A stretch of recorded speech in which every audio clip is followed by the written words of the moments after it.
NHL game review of the night: Wild versus Bruins. Couple of notes before we get to the board here.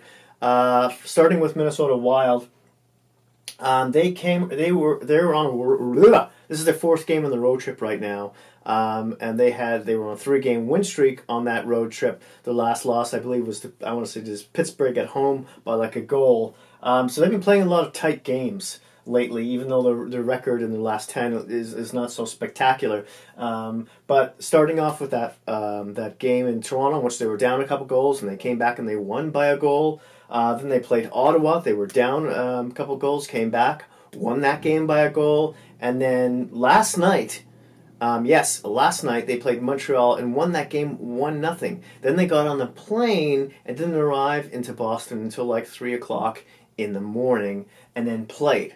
So, what am I trying to say? I'm trying to say I got to pick these games of the night better and try not to get a matchup where a team is coming off a back-to-back.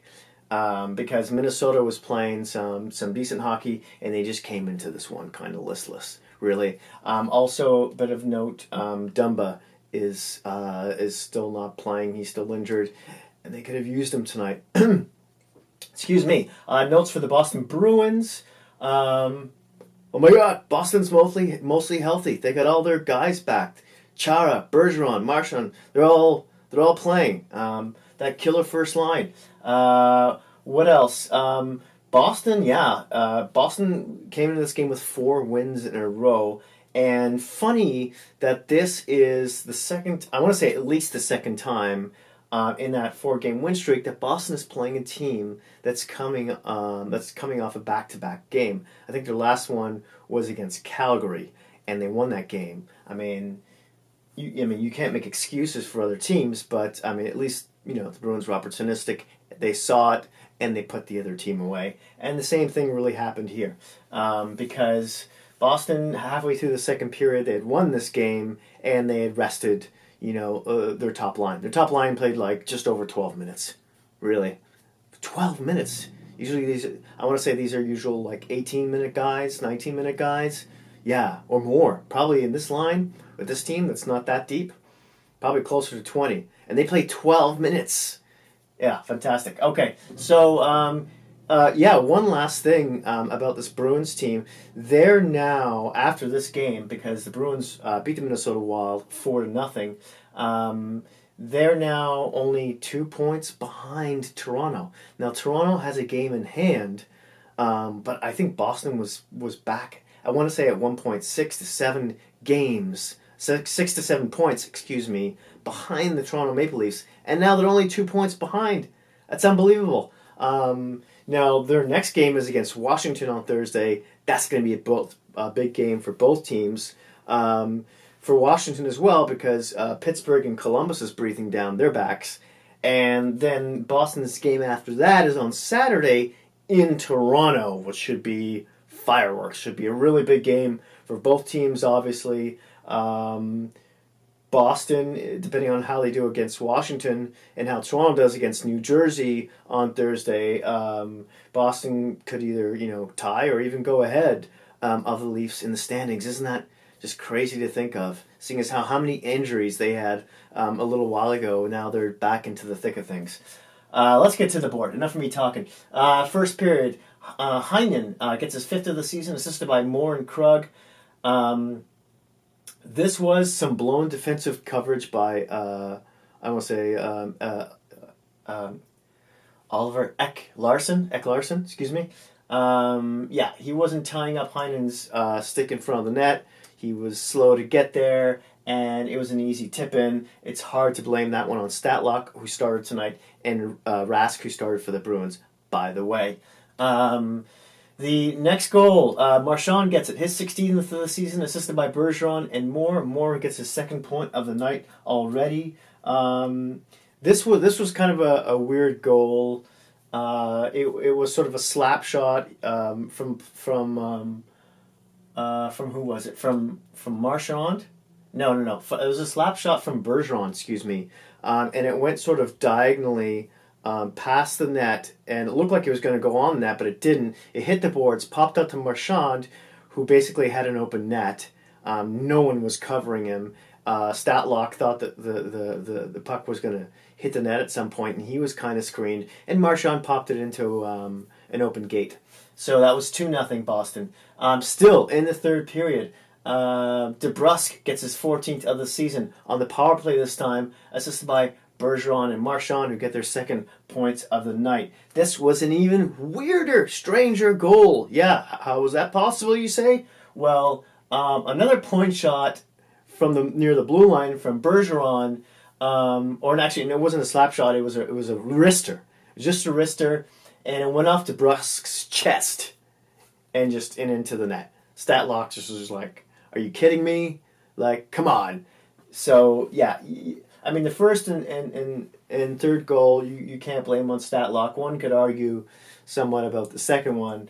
But, it's poor guy. He comes in on a back-to-back, and he's just not getting any help or any luck. Second period, Boston goes ahead 4-0. Bergeron gets his third point of the night, his 14th of the season on the power play, assisted by Marchand, who also gets his third point of the night, and Krug, who gets his second.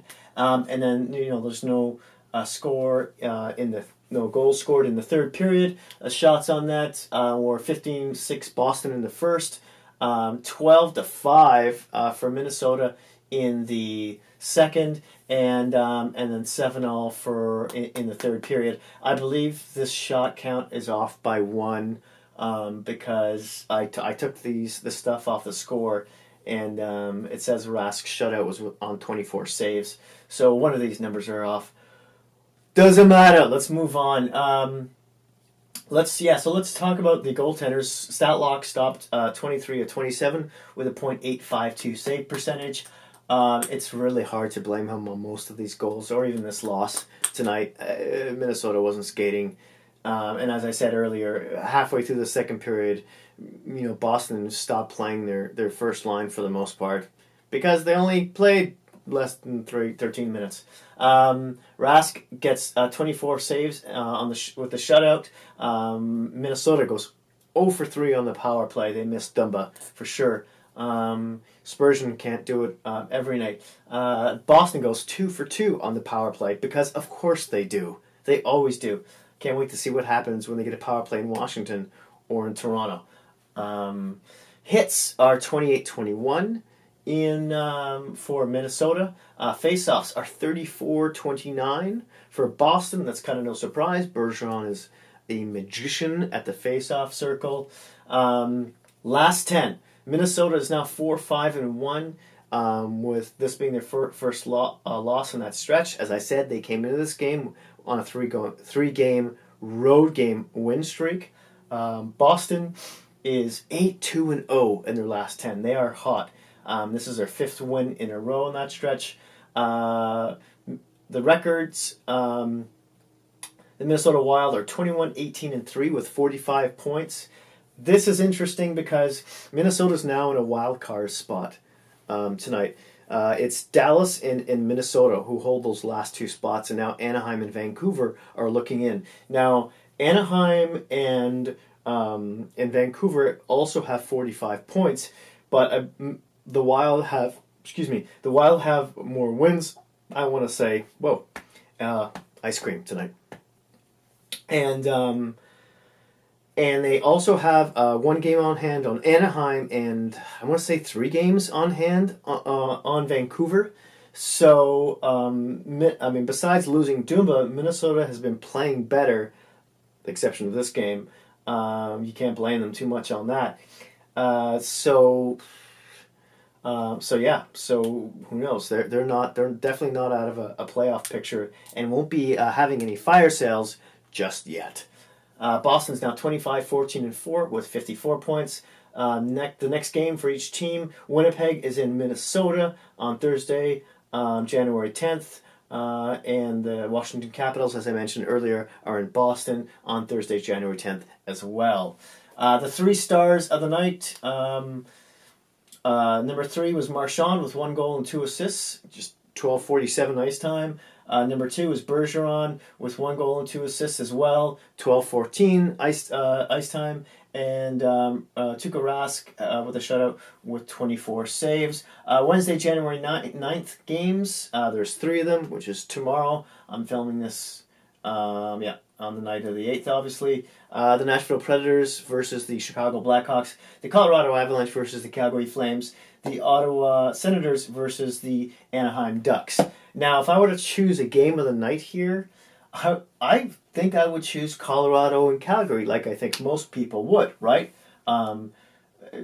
Colorado's on a wicked losing streak right now, and they're fighting to stay in that wild card spot, and of course Calgary's been, for the most part very successful in the past 3 weeks, especially, but Colorado's coming off a back-to-back because they're playing Winnipeg today.